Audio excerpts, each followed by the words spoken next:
네, 저는 건강권 실현을 위한 행동하는 간호사회 이민화라고 합니다.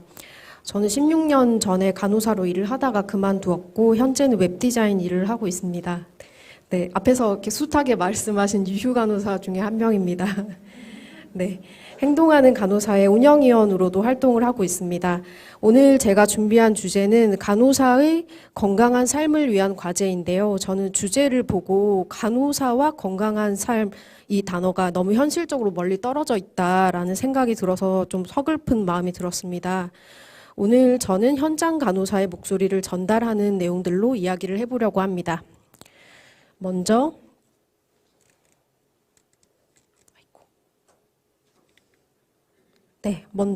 행동하는 간호사에 대해서 간단하게 설명드리겠습니다. 행동하는 간호사회는 간호학생과 간호사들이 모인 단체로 행동하는 간호사가 건강한 사회를 위해 그리고 모든 사람들의 건강권을 실현할 수 있는 사회를 위해 행동하는 단체입니다.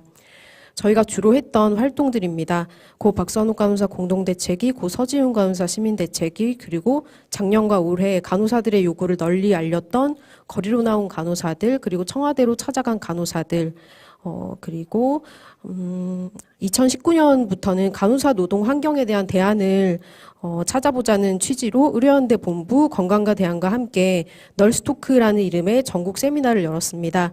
전국의 간호사들을 만나보고 그리고 간호사들의 의견을 담은 간호인력 인권법 초안을 마련을 하였습니다. 그리고 얼마 전이었는데요. 지난 10월 25일 간호인력 인권법 제정 촉구 국민 동의 청원이 10만 명을 달성하였습니다. 그 외에 간호사 관련 각종 이슈에 대응하는 활동들도 해왔습니다. 자세한 정보는 행동하는 간호사의 홈페이지에서 확인하실 수 있으십니다. 네, 첫 번째로 간호사, 간호학생들은 어떤 삶을 살고 있을까입니다. 제가 부제로 간호사들은 왜 병원을 떠나는가라고 적었는데요. 간호사들이 병원 현장에서 계속 일할 수 없는 많은 열악한 환경들에 대해서 이야기를 해보겠습니다. 저는 평소에 간호사들이 어떻게 살고 있는지 알고 싶을 때 실제 간호사들이 속마음을 많이 털어놓는 SNS를 많이 검색을 해보거든요. 어떤 글을 발견을 했는데 간호사들의 상황을 단편적으로 잘 표현한 것이 있어서 제가 읽어드리려고 합니다. 자료에는 따로 담지 않았습니다. 어떤 경력 간호사가 SNS에 글을 남겼습니다. 간호사가 모두 신규라면 어떤 문제가 생길까? 신규 간호사는 응급 상황을 잘 알아채지 못해서 결국 환자가 죽을 수가 있다. 어제 옆팀 메인이 신규였는데 너무 정신이 없어서 BST 체크를 깜빡했고 3시간 뒤에 체크를 했던 60이 나왔다고 한다. 신규 간호사는 어쩔 줄 몰라 했고 내가 라운딩 다녀온 뒤에 어떻게 하냐고 그때서야 물어봤다. 이런 얘기가 있었고요. 그리고 이 글을 본 다른 경력 간호사가 이렇게 코멘트를 했습니다. 그래도 여기는 신규가 솔직하게 말을 했고 옆에서 챙겨주는 선배가 있어서 다행이라고 생각한다. 혈당 낮은 걸 까먹었다. 그런데 수습할 시간도 지나버린 채 만약에 다음번이 발견을 했다면 그리고 그 사이 환자가 만약에 간호사를 부르기 위해서 침상을 내려오다가 어지러워서 낙상이라도 했다면 운 나쁘면 뇌출혈로 갈 수도 있다. 이런 얘기를 해주셨고요. 그런데 이런 상황에서도 우리는 그 간호사를 욕할 수가 없다. 왜냐하면 우선순위 위로 다른 환자들도 쌓여있기 때문에 그 한 건에 대해서 뭐라고 할 수가 없다. 그런 얘기를 했습니다. 보통 일반 병동은 간호사 1명이 환자를 15명에서 20명, 많게는 30명까지 액팅 1명이 보는데 환자는 30명이지만 보호자까지 합하면 60명이다. 저는 여기서 보호자까지 합하면 60명이라 그래서 약간 조금 놀랬는데요. 네, 이게 빠질 수가 없죠. 뭔가 해결하려고 지나가면 잡고 또 입원 받으려고 뛰고 있는데 컴플레인하고 시간별 수액제기도 바쁜데 밖에서는 보호자가 소리를 지른다. 학생 때 인력 부족하기로 소문난 병원에서 실습한 적이 있는데 거기는 실습 학생이 없으면 굴러가지도 않았다. 주사는 환자 앞에서 확인하고 재는 거라지만 간호사들은 너무 바빠서 절대 그렇게 못했다. 공장처럼 일단 주사를 재놓고 쌓아놓은 다음에 확인하고 달았었다. 그러다가 투약 사고가 나는 거다. 그렇게 하루 종일 뛰어다녀도 해야 할 일을 다 못 쳐내서 오버타임이 일상이다. 3교대라서 분명 남들 쉴 때, 잘 때도 일하는데 내 월급은 왜 이럴까? 분명 간호사 없으면 병원 안 돌아가는 거 나도 알고 의사도 알고 영상의학과 진검 보호자 모두가 다 아는데 왜 우리가 처우를 말할 때는 원래 그런 거라고 얘기를 할까? 환자 죽이지 않게 인력 보충해주세요. 처우 개선해주세요. 라고 하면 병원은 이제 햇병아리 신규가 갈 거야. 기다려. 라고 말한다.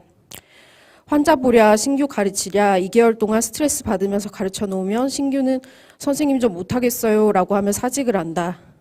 그럼 또 다른 신규가 들어오고 그거에 지친 경력 간호사들도 퇴사한다. 결국 올드들이 없으니까 3, 4년 차에 차지보는 곳도 정말 많다. 보통 간호사가 아닌 직업군에서는 5년, 6년은 넘어야 한 팀을 맡지 않을까요? 이런 글이 있었습니다. 좀 길었는데 읽어봤고요. 다들 어떻게 들으셨는지 궁금합니다. 이런 상황에서 과연 간호사들은 건강한 삶을 살 수 있을지 저는 의문이 드는 것 같습니다.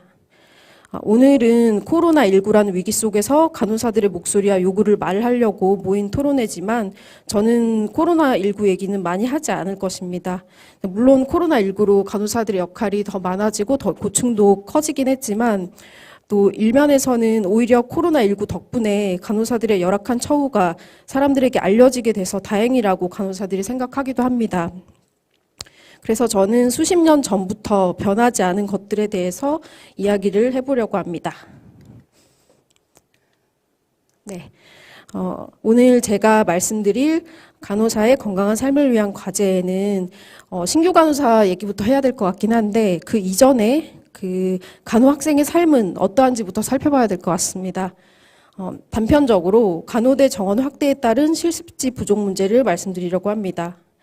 제가 20년 전에 간호대학을 다닐 때 그때 저희 지역에 간호대학이 한 군데밖에였거든요. 그런데 지금은 5군데로 늘었더라고요. 근데 병원의 숫자는 크게 늘지 않았어요. 그래서 이 학생들이 다 어디로 실습을 갈까 저는 많이 궁금해졌습니다. 그런데 이런 좋은 통계 자료가 있어서 가지고 와봤습니다.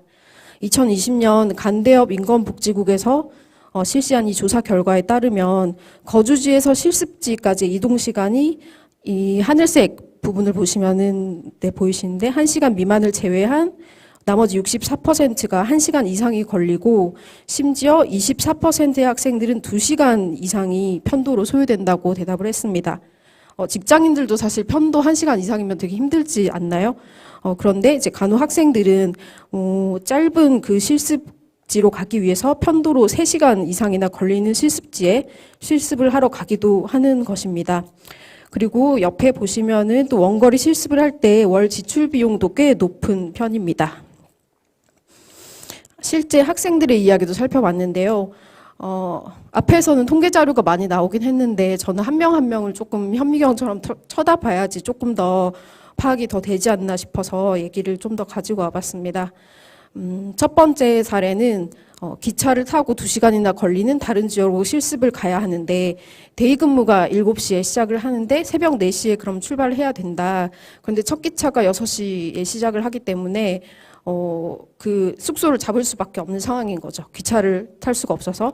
그리고 두 번째 상황은 몇 개월 그 실습 그 기간이 대체로 2주 이 정도로 짧기 때문에 적어도 몇 개월 동안 같은 장소에 있을 수 있다면 원룸이라도 계약을 할 텐데 그런 상황이 안 되다 보니까 학생들이 모텔에서 숙박을 하는 경우가 많다고 합니다. 저도 이런 얘기를 듣고 좀 깜짝 놀랐어요. 예전엔 이렇지는 않았거든요. 그냥 우리가 있는 지역에서 병원 실습을 나갔지 막 다른 지역으로 이동을 하면서까지 이렇게 실습을 해본 적은 없어가지고 좀 많이 충격적이었습니다. 네, 그리고 심지어 방학 때 실습을 간다. 그리고 실습을 받아야 할 과목과 상관없는 과를 가게 된다. 뭐 그런 식으로 교육권에 대해서 많이 침해를 받고 있는 사례들이 있었습니다. 이제는 많이들 다들 익숙해지셨을 것 같아요. 저는 워낙 이제 20년 전에 간호대학을 다녔어가지고 그걸 처음 들었을 때 조금 많이 놀랐었습니다. 네, 그리고 다음 신규 간호사로 넘어가 보겠습니다. 이 신규 간호사의 고충에 대해서는 많은 분들이 이미 잘 알고 계실 것 같긴 한데요. 저희 단체에서 서울아산병원 고 박선욱 간호사 사망사건 관련 대응을 하면서 신규 간호사의 열악한 교육 문제를 많이 접하게 됐습니다.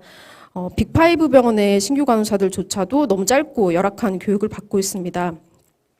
두 가지에 대해서 얘기를 하고 싶습니다. 첫 번째로는 1:1 도제식 교육에 대한 내용인데요. 이 교육이 얼마나 신규와 경력 간호사들을 힘들게 하는지에 대해서 설명을 해보겠습니다. 병원이 최소의 인력들로만 굴러가다 보니까 신규 간호사는 병원에서 정해놓은 이 교육기간 안에 적응을 하지 않으면 안 되는 구조입니다. 그런데 이 신규 간호사를 가르치는 프리셉터는 교육을 맡았지만 내가 당장 맡은 환자 상태가 안 좋아지면 어쩔 수 없이 우선순위가 이제 교육보다는 환자를 보는 것이기 때문에 그런 상황에서는 신규 교육을 소홀히 할 수밖에 없는 상황입니다. 네, 그렇게 되면은 신규 간호사는 뒷전이 될 수밖에 없고요. 그리고 경력 간호사와 신규 간호사 교육 방법이 잘 안 맞거나 기질적으로 맞지 않는다면 그런 상황에서 외국의 경우에는 그 신규 간호사가 다른 프리셉터를 교체를 해달라 이렇게 요구를 할 수 있는 사례도 있다고 하는데 사실 우리나라의 병원들은 그럴 수 있는 분위기가 되지도 않거니와 그리고 그렇게 교체해줄 만한 인력이 없기 때문에 불가능한 것으로 알고 있습니다. 그런 상황이다 보니까 이런 제도 안에서 운이 좋은 케이스가 아니면 질 높은 교육은 기대하기 어렵다라고 여겨집니다. 그리고 프리셉터 역할을 하는 경력 간호사도 내가 역량이 부족하다라고 느끼는데 인력이 부족하다 보니 억지로 그 역할을 맡게 될 때가 많습니다. 그리고 지금까지 얘기한 건 이제 빅5 병원 정도 아니면 좀 큰 규모가 큰 병원의 이야기였고요. 그런데 이제 이번에 이걸 정리하면서도 다른 분들의 얘기를 들어봤는데 지역의 중소병원과 요양병원 중 다수는 이런 교육과정도 아예 없는 경우가 많다. 그리고 심각한 경우에는 그 신규 간호사 액팅 업무를 간호조무사에게 배우는 경우도 있다고 합니다. 그리고 두 번째로 신규 간호사들이 우울감을 호소를 하는 부분에 대해서도 짧게 말씀을 드릴게요. 고 박선우 간호사도 마찬가지였는데 많은 학생분들이 학교를 다닐 때는 굉장히 쾌활합니다. 쾌활한데 병원에 입사한 지 한 2, 3개월이 되면은 급속도로 자기 비하를 하고 또 자존감이 낮아지는 경우가 굉장히 많습니다. 저희 회원 중에서도 학생일 때 굉장히 쾌활하시다가 입사를 하고 나면 이제 활동을 쭉 접고 안 하시다가 2, 3개월 만에 갑자기 나타나세요. 그러면 무슨 일 있으셨어요? 라고 하면은 선생님 저 응급사직 했습니다. 이렇게 얘기를 하는 분들이 굉장히 많았어요. 그리고 힘들어서 사직을 했다면 수고 많았다 이렇게 얘기를 하는데 대부분 하시는 말씀이 나는 되게 쓸모없는 인간 같다. 그리고 나만 없으면 다 해결될 것 같다. 이런 얘기들을 많이 합니다. 저는 그래서 이제 이런 신규 간호사들을 많이 만나봤는데 분명히 다 다른 분들과 얘기를 하는데 계속 똑같은 사람과 얘기를 하는 느낌이에요. 다 사례가 똑같아요. 그래서 많이 답답한 마음이 들고요. 그리고 이런 신규 간호사들이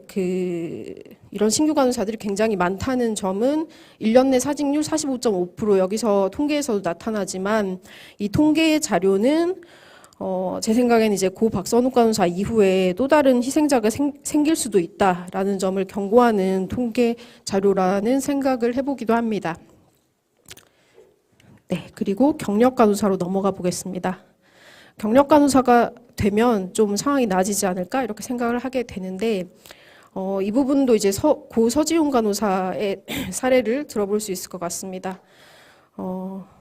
정말 이제 신규 간호사 시절 힘들게 버텨서 경력 간호사가 되면 정말 병원에서 필요한 존재가 됩니다. 되게 일당백을 하게 되죠. 그런데 경력 간호사의 고충 중에 하나는 제가 여기 적어놨지만 환자에 의한 간호사 폭행 사건, 직장 내 괴롭힘 그런 것들을 적긴 했지만 결국에는 이제 많은 이런 상황들이 벌어졌을 때 병원이 간호사를 보호해주지 않습니다. 그래서 그런 상황에서 많은 간호사들이 무기력한 기분에 빠지는 것 같습니다. 다들 아시다시피 앞에서도 얘기를 많이 해주셨는데 간호사들은 병원에서 폭언과 폭행을 많이 당합니다. 그런데 이제 많은 경우에 관리자들이 이제 이 사건을 무마시키려고 하거나 아니면 가해자와 분리를 시켜주기는커녕 이제 가해자에게 오히려 사과를 하라고 간호사한테 요구할 때도 있습니다. 실제로 많이 일어나는 일이고 그리고 제가 최근에 들은 케이스로는 이제 간호사가 환자에게 성희롱을 당했는데 병원에서 일하기 불편하면 퇴사를 해라 이렇게 종용하는 경우도 있었습니다. 네, 그리고 이 부분은 좀 너무 웃기고 슬프고 그런 얘기인데 간호사들이 종종 온라인 커뮤니티에 누가 더 힘든지 배틀을 합니다. 내가 더 힘들어. 아니야, 내가 더 힘들어. 이렇게 얘기를 하는데 그중 근무표 이야기가 이렇게 잊을만 하면 올라오고 또 계속 올라오고 있습니다. 제가 아는 선생님의 근무표를 가지고 왔는데요. 이 선생님은 13년 차가 되시고 결혼하고 경력 단절이 되셨다가 이제 자녀를 대학 졸업을 시키고 그리고 다시 지역에서 간호사로 일하는 굉장히 고마우신 선생님입니다. 이렇게 유휴간호사인데 다시 돌아오기가 쉽지가 않죠. 그런데 근무표가 딱 봐도 너무 엉망입니다. 이브닝이 없죠. 놀랍지만 이것은 2교대 근무표입니다. 야간 전담 간호사도 한 달에 절반을 쉬게 되는데 이 2교대는 인수인계 시간 포함해서 하루 13시간 넘게 일하는데 쉬는 날이 그 연차 3개를 포함해서 8일밖에 되지 않습니다. 나이트는 13개입니다. 또 그래서 제가 길게 일한 주에 연속 근무 시간을 계산을 해봤더니 5일 동안 67시간 30분을 일을 하시더라고요. 그래서 근데 이때는 그 인력이 너무 줄어서 어쩔 수 없이 2교대 근무를 하셨는데 3교대 근무를 예전에 하셨을 때는 급여가 이제 너무 낮아서 오히려 간호사들이 나 2교대 할 수 없냐라고 오히려 역으로 제안을 하기도 한다고 하시더라고요. 그래서 앞에서도 통계로 많이 나타났지만 지역 간호사의 월급이 서울에 비해서는 많게는 이제 제주도 같은 경우에 70%까지 많이 낮기 때문에 간호사들은 2교대를 원하는 것이 아니라 중소병원 같은 경우에서는 차라리 근무 시간을 더 늘리고 내 몸을 혹사시키면서 돈을 더 버는 것을 선택을 하는 지경에 이르렀습니다. 이런 상황을 보고서 이제 단편적으로 보고서 간호사들이 2교대를 선호한다 이렇게 얘기할 수는 없을 것 같습니다. 그리고 이것도 앞에서 많이 얘기해 주셨는데 간호사 폭행 사건에 대한 기사들입니다. 이런 사건들이 생길 때마다 병원은 얼마나 간호사들을 보호해줬을까요? 이번에 국민동의 청원 10만 명을 달성을 했던 간호인력 인권법 내용 중에는 의료기관의 장은 간호활동 침해 행위, 즉 폭행, 성폭력 등의 상황에서 간호사에게 보호 조치를 해야 한다라는 내용이 있었습니다. 이 보호 조치가 뭐냐 하면 가해자부터의 즉각 분리, 그리고 치료를 위한 병가 부여, 심리 상담 및 조언입니다. 지금의 병원 환경으로는 지켜지기 힘들다는 생각을 합니다. 누군가가 폭행을 당했을 때 피해를 입은 간호사의 목까지 일해줄 간호사가 없습니다. 지금도 한 명이 2~3명 분의 일을 하고 있기 때문에 간호사들은 사실 보호받아야 할 상황에도 마지못해서 일하게 됩니다. 이 외에도 아프거나 출근하기 어려운 일이 생길 수도 있습니다. 제가 간호사로 일할 때는 많이 들어보셨을 말인데 아파도 병원에서 아프고 죽어도 병원에서 죽어라 이런 말들이 있었습니다. 근데 저는 예전에 근무를 했었는데 요즘 간호사들도 이 말들을 잘 알고 있더라고요. 이 간호사들 사이에서 이런 이야기가 돈다고 하지만 이게 간호사들끼리 서로 괴롭히는 거는 저는 아니라고 생각을 합니다. 이 이야기가 돌게 만든 것은 이제 한 명의 간호사에게 이제 30명, 많게는 제가 며칠 전에 환자 100명을 봤다는 선생님도 만났는데요. 그렇게 간호사에게 환자를 많이 맡기는 그런 시스템이 이런 말들을 만들어낸다고 생각을 합니다. 그리고 이 자료를 준비하면서 또 듣게 된 이야기가 있는데 현직 간호사분들이 많이 힘들어하는 문제 중 또 다른 것은 내가 할 일만 하고 싶다 이 얘기를 많이 하셨어요. 간호사가 해서는 안 될 일인데 할 수밖에 없는 상황이 계속 생기잖아요. 이렇게 뭔가 구체적인 사례를 얘기하자면 간호사들 스스로가 많이 위험해질 수 있어가지고 뭐 구체적인 언급은 하기 힘든데 야간에 뭐 당직 의사가 아예 없거나 혹은 당직 약사가 없을 때 간호사들이 불법 의료 행위로 내몰리는 상황이 많습니다. 특히 지방에는 심하다고 들었고요. 이런 부분에 대해서는 다음 기회에도 자세히 얘기를 나눠보면 좋을 것 같습니다. 그리고 다음은 간호사들을 위한 법안과 정책들에 대한 의견을 드리겠습니다. 먼저 간호대 정원 확대입니다. 앞에서도 열심히 얘기를 해주셨는데 면허 간호사 중에 절반만 임상에서 일을 하고 있습니다. 아무리 간호 학생을 많이 만들어내서 이제 신규 간호사를 많이 만들어내도 병원에서 충분한 수의 간호사를 채용을 하지 않고 처우 개선도 하지 않는다면 결국엔 더 많은 수의 유휴 간호사들이 생길 거라고 생각을 하고요. 그리고 이건 현직 간호사들이 진짜 얘기를 많이 하는 부분인데 한 명의 신규 간호사와 한 명의 경력 간호사는 일할 수 있는 양의 능력이 확실히 다르기 때문에 그냥 똑같은 한 명으로 칠 수가 없다. 그래서 신규 간호사를 넣으면서 병원이 얻는 이득보다 한 명의 경력 간호사를 잃는 그런 손실이 훨씬 더 크다고 생각을 합니다. 그렇기 때문에 이 밑빠진 독에 물 붓기 상황을 멈추려면 이 항아리부터 고쳐야 한다고 생각을 하고요. 병원에서 일하고 있는 이런 많은 간호사들이 이런 이야기를 꾸준히 하고 있는데 병원이 이런 이야기를 계속 무시를 한다면 그 경험들이 쌓여서 이제 적재적소에 이제 코로나 같은 시국이나 이런 시국에 간호사들이 계속 빠져나가서 결국에는 계속 악순환이 될 거라고 생각을 합니다. 그리고 국민의당 최현숙 의원님이 발의했던 지역공공간호사 법안에 대해서는 그에 대해서 말씀드리겠습니다. 간호사 평균 근속 연수가 5년 9개월입니다. 그 두 가지에 대해서 말씀드리고 싶은데요. 일단 간호 학생분들과 얘기를 해보면 간호사가 힘든 거에 대해서는 잘 알고 있는데 그게 약간 운이 나쁘거나 아니면 어떤 간호사가 적응을 잘 못하거나 남의 일처럼 생각을 많이 하시더라고요. 그런데 박선욱 간호사의 경우에도 졸업할 때 이제 그 차등 그 수석 졸업을 했다고 들었는데 근데 그렇게 그 간호사조차도 이제 그 병원에서 적응을 하기가 되게 어려웠던 경우죠. 그래서 사실 모든 신규 간호사가 겪게 되는 고통인 부분인데, 이 학문을 배우는 학생들조차 이거에 대해서 짐작하기 어려워합니다. 그런데 간호사가 아닌 다른 직업이라면 적어도 5년 정도는 버틸 수 있겠지라고 모두가 생각을 할 텐데, 당연히 그런 희망을 가지고 있는 아무것도 모르는 고등학생들에게 족쇄를 채우는 법안이라고 저는 생각을 하고요. 그리고 두 번째로 예전에 서울아산병원 박선욱 간호사 사망 이후에 제가 시민들한테 이제 전단지를 막 뿌리고 있을 때 가장 많이 들었던 얘기가 죽기는 왜 죽어 퇴사를 하지 이런 얘기를 많이 했었습니다.